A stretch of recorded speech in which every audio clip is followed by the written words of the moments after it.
Olympia 2025 की जीत बहुत विवादास्पद रही है, लेकिन अब इसमें यह जोड़ना होगा कि यह केवल 2 वोटों के अंतर से हासिल हुई थी। डेरेक लैंसफोर्ड ने 1 साल और हेडी चोपान को हराया और हमारे पास इसे देखने के लिए उच्चतम गुणवत्ता में छवियां हैं, क्योंकि केवल 2 अंकों का अंतर था, जैसा कि आप यहां देख सकते हैं। और केवल इतना ही नहीं, प्री जजिंग की छवि में जो बाईं ओर है, 4 जजों ने डेरेक लैंसफोर्ड को विजेता देखा। हालांकि उन चारों में से फाइनल में केवल 2 जजों ने उसे विजेता के रूप में देखा। इसका मतलब है कि डेरेक लैंसफोर्ड ने फाइनल में स्पष्ट रूप से अपने शरीर की स्थिति बिगाड़ दी, और अगर उसने ओलंपिया जीता तो वह प्री जजिंग में पहली छाप के कारण ही था। और सवाल यह है, क्या वास्तव में ये 2 अंक डेरेक लैंसफोर्ड के लिए होने चाहिए थे? क्या मिस्टर ओलंपिया में कोई चोरी हुई थी? तो आइए इसे विस्तार से विश्लेषण करें, क्योंकि हमने वास्तव में देखा कि हेडी चोपान की स्थिति बेहतर थी। इसके अलावा एंड्रयू जैकेट ने सैमसन डोडा को हराया, और सही भी था, क्योंकि आप देख सकते हैं कि एंड्रयू ने कितना विभाजन दिखाया और सैमसन में कितना कम था। कुछ लोगों ने एंड्रयू जैकेट को विजेता घोषित करना चाहा, लेकिन अगर जनता डेरेक की जीत से खुश नहीं है तो यह इसलिए है क्योंकि 1 साल और साबित होता है कि वह एक ऐसा मिस्टर ओलंपिया नहीं है जो हेडी चोपान जैसी शानदार स्थिति और परिभाषा दिखा सके। तो सवाल यह उठता है कि डेरेक की यह जीत राजनीतिक कारणों से कैसे हुई, और 1 साल और मैं दूसरे स्थान पर रहूंगा बिना कुछ किए, क्योंकि हेडी चोपान ने पहले ही इस मांसपेशी की परिभाषा को दिखाया है। लेकिन इसे हल करने का एकमात्र तरीका यह है कि हम दोनों शरीरों की तुलना प्री जजिंग और फाइनल्स में करें, इस शानदार वीडियो के साथ जो सुपर सेटमैन चैनल ने बनाया है। क्योंकि याद रखें, अगर केवल फाइनल्स में अंक दिए जाते तो डेरेक शायद हार जाता। तो उस समय अवधि में क्या हुआ? आइए देखें कि सुपर सेटमैन ने अंक कैसे दिए। उनका चैनल विवरण में है, और मैं आपको अपनी ईमानदार राय दूंगा कि क्या मैं उनसे सहमत हूं या नहीं। हमें प्री जजिंग की इन डबल बाइसेप्स की छवियों से शुरू करना चाहिए, जहां मेरे लिए यह हेडी चोपान की स्पष्ट पोज है। हालांकि देखिए कि इसे डेरेक को कैसे दिया गया। मैं इससे सहमत नहीं हूं, क्योंकि डेरेक लैंसफोर्ड की पैरों में कई कट्स नहीं हैं, वे सॉफ्ट हैं, और भले ही ये हेडी चोपान के पैरों जितने अच्छे नहीं हैं, फिर भी बेहतर स्थिति दिखाई देती है। प्री जजिंग में मुझे डेरेक ने अपने टॉर्सो में जो आकार बढ़ाया है वह आश्चर्यजनक लगा। उसने अपने पेक्टोरल और बाइसेप्स में बहुत मांसपेशी डाली है जो चोपान से बड़ी है।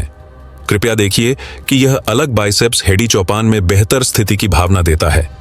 और अगर हम फाइनल्स की करीब से छवियों को देखें तो हेडी चोपान का आकार डेरेक से बहुत अलग नहीं है। उनके हाथ बिना किसी शक के उस मांसपेशी की मात्रा को दर्शाते हैं जो डेरेक ने दिखाई है। इसके अलावा फाइनल्स की छवियों में आप हेडी चोपान की पैरों में हुई बेतहाशा सुधार को पहले से ही देख सकते हैं, जबकि डेरेक अभी भी पैरों में कट्स के बिना है। तो मैं सुपर सेटमैन से सहमत नहीं हूं, जो तुलना को और भी स्पष्ट बनाएगा। इसके बाद वह फिर डेरेक को अंक देता है, और मैं इसे समझ सकता हूं, क्योंकि चोपान का पेक्टोरल ऊपरी हिस्से में अधिक खाली दिखता है और ट्राइसेप्स अधिक सीधी आकृति बनाते हैं, जबकि डीएल फोर्स में सामान्य रूप से मांसपेशियों की मात्रा देखी जा सकती है, जो कि उल्लेखनीय सुधार है। डेरेक लैंसफोर्ड का पेक्टोरल, उदाहरण के लिए एंड्रयू जैकेट के पेक्टोरल की स्थिति जितनी अच्छी नहीं है। यह एक बहुत ही कॉम्पैक्ट पोज है जो हेडी चोपान की तुलना में टॉर्सो में अधिक मांसपेशी दिखाती है।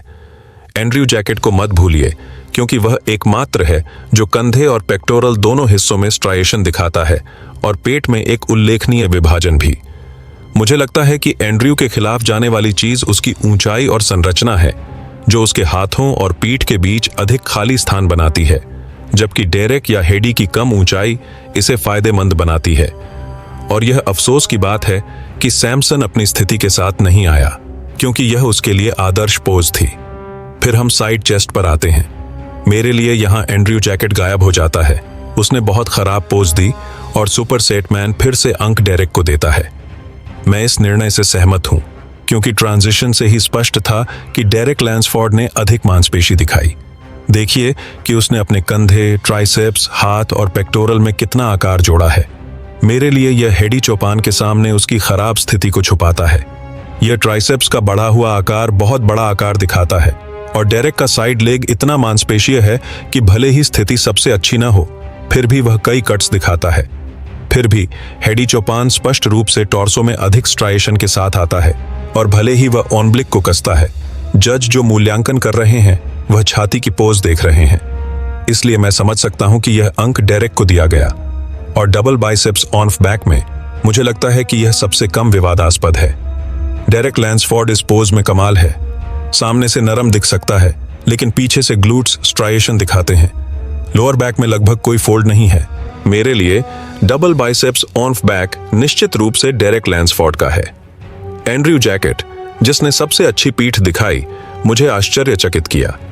उसने बाइसेप्स में पिक और ट्रेपेजियस में अधिक स्पष्टता दिखाई, और जबकि अभी यह डेरेक के पक्ष में लग रहा है, मुझे इस एलपी पर ध्यान देने की सलाह है, क्योंकि जिस वर्ष डेरेक लैंसफोर्ड जीता था, यही पोज ने सुनिश्चित किया कि उसके पीछे के 2 वोट पक्के हैं। हालांकि लाइव देखने पर हेडी चोपान ने हमें आश्चर्यचकित किया, और वह वास्तव में अधिक चौड़ा दिखता है। साथ ही फेमोरल में बेहतर विभाजन भी दिखता है।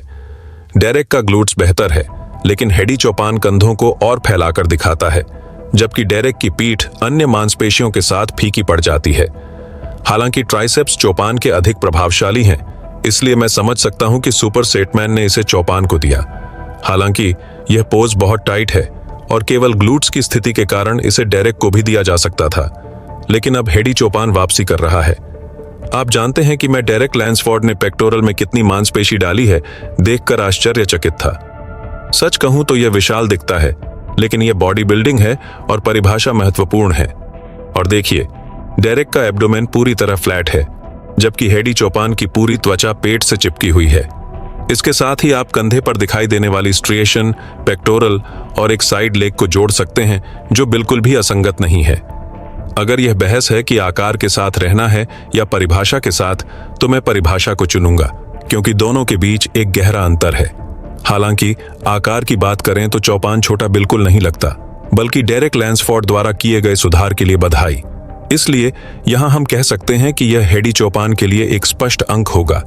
अब एब्डोमेन पोज शुरू होता है, और यहां जैसे हमने बैक पोज के बारे में बात की थी, कोई तुलना नहीं है। यह हेडी चोपान के लिए एक बार जाना चाहिए। देखिए कि सेराटस की प्रत्येक रेखा एब्डोमेन कैसे दिख रहा है। पैरों की स्थिति भी हेडी चोपान की बहुत बेहतर है। इसके अलावा वह सीधे खड़े हैं, जबकि डेरेक झुकाव में पोज कर रहे हैं।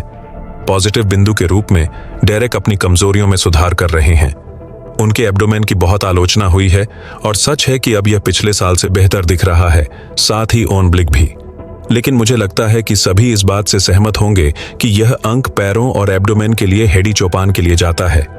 इसलिए यह हेडी चोपान के लिए एक और अंक जोड़ता है, और मोडस्कुलर पोज में कोई शक नहीं हो सकता कि यह पोज हेडी चोपान के लिए है। देखिए कि छाती और कंधे में पूरी स्ट्रिएशन कैसे दिखाई दे रही है। पैर खराब नहीं है, और महत्वपूर्ण बात यह है कि फाइनल में इन्हें और बेहतर किया जाएगा। डेरेक लैंसफोर्ड, बधाई उस पूरे आकार के लिए जो उन्होंने हासिल किया है। कंधे और हाथ के बीच अधिक अलगाव है, लेकिन कंधा अभी भी चिकना दिखता है। अगर आप ध्यान दें तो मुझे लगता है कि उनका शरीर हेडी चोपान की तरह प्रवाहित नहीं हो रहा, क्योंकि कंधे बहुत नीचे हैं और उतनी चौड़ाई का आभास नहीं देते। इसलिए प्री जजिंग के इस पहले राउंड में स्थिति बहुत करीबी है, शायद तकनीकी टाई। सब कुछ फाइनल में तय होगा। फाइनल में क्या हुआ? फाइनल में हेडी चोपान ने एक नया टोन दिखाया। पैर अधिक स्पष्ट दिख रहे थे, जबकि डेरेक लैंसफोर्ड ने उन कुछ कट्स को और बिगाड़ दिया जो सामने की ओर दिख रहे थे। इस स्थिति के अंतर पर ध्यान दें। फिर से हाथों में विभाजन में समान अंतर है, और आकार के स्तर पर हेडी चोपान परफेक्ट प्रतियोगिता कर रहे हैं। और यह केवल मेरा दृष्टिकोण नहीं है, बल्कि जजों ने भी प्रमाणित किया कि हेडी चोपान ने फाइनल में अंक बढ़ाए।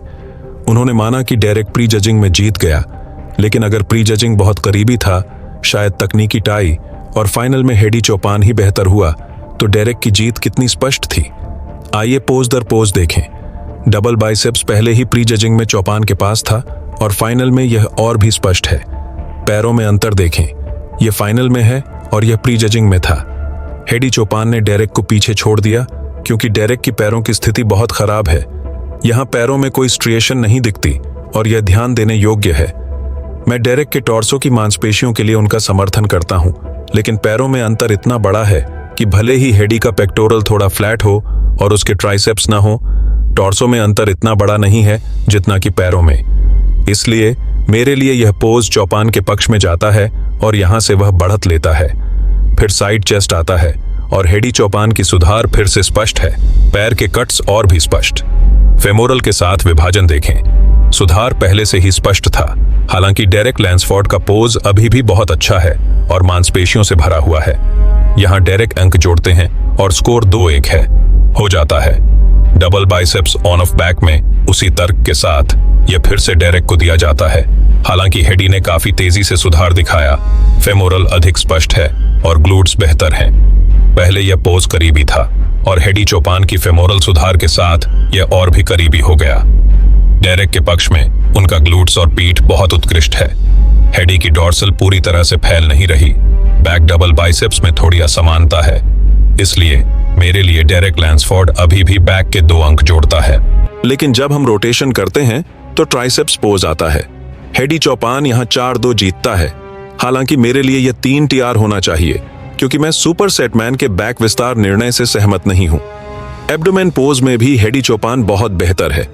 डेरेक ने पिछले साल से सुधार किया है, लेकिन इसका मतलब यह नहीं कि वह पोज जीतता है। मोदुस्कुलर में कोई शक नहीं है कि हेडी चौपान बेहतर है। डेरेक नरम है, लेकिन देखिए केवल चौपान का पेक्टोरल नहीं बल्कि पैर भी। पैरों और विभाजन में अंतर स्पष्ट है। हेडी चमकता है, डेरेक में कट्स हैं। हेडी का पेक्टोरल स्ट्रिएशन में है, डेरेक में नहीं। सुपर सेटमैन के लिए वोटिंग 6-2 है, मेरे लिए 5 TR। अगर प्री जजिंग टाई था तो मेरे लिए यह डेरेक की जीत को सही नहीं ठहराता। मैंने 2023 के ओलंपिया के लिए हेडी चौपान की जीत का समर्थन किया था। डेरेक लैंसफोर्ड ने अपने शरीर में सुधार किया है, लेकिन केवल मांसपेशी आकार में, परिभाषा में नहीं। 2023 की तरह परिभाषा अभी भी कमी है। मेरी राय में मिस्टर ओलंपिया डेरेक के शरीर को सही ठहरा रहा है, लेकिन यह केवल खराब मांसपेशी परिभाषा को सही ठहराने जैसा है। मैं डेरेक का बहुत बड़ा प्रशंसक हूं। अगर वह इतनी खराब स्थिति में भी प्रभावशाली है तो कल्पना करें कि अगर वह हेडी चौपान जैसी परिभाषा दिखाए तो कितना शक्तिशाली होगा। इसलिए मेरी राय में डेरेक की जीत परिभाषा के मामले में हेडी चौपान के मुकाबले संदेश भेजती है कि परिभाषा उतनी महत्वपूर्ण नहीं जितना कि अन्य पहलू हो सकते हैं। Open body building mister Olympia में मांसपेशी का स्ट्रिएशन और कट्स दिखाना महत्वपूर्ण है। इतिहास में बड़े शरीर रहे हैं, लेकिन इसे दिखाने में दक्ष होना जरूरी है। इस दृष्टि से डेरेक लैंसफोर्ड ने अभी तक यह नहीं दिखाया। 2023 में मैंने हेडी की जीत का समर्थन किया। इस साल डेरेक की जीत इसे न्याय संगत नहीं ठहराती। उन्होंने सुधार किया है, लेकिन केवल आकार में, परिभाषा में नहीं।